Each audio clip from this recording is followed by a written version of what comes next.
To grow dill at home, you will need the following: dill seeds, potting mix, pots with drainage holes, water. Instructions: fill the pots with potting mix. Water the potting mix until it is moist but not soggy.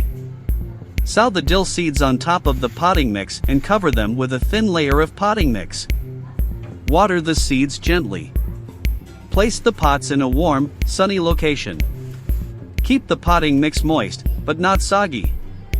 The dill seeds should germinate within 7 to 10 days. Once the seedlings have emerged, thin them out so that there is only one seedling per pot. Continue to water the dill plants regularly and fertilize them every 2 weeks with a balanced fertilizer. The dill plants should be ready to harvest in about 6 to 8 weeks. Here are some additional tips for growing dill in pots. Use a good quality potting mix that is well draining.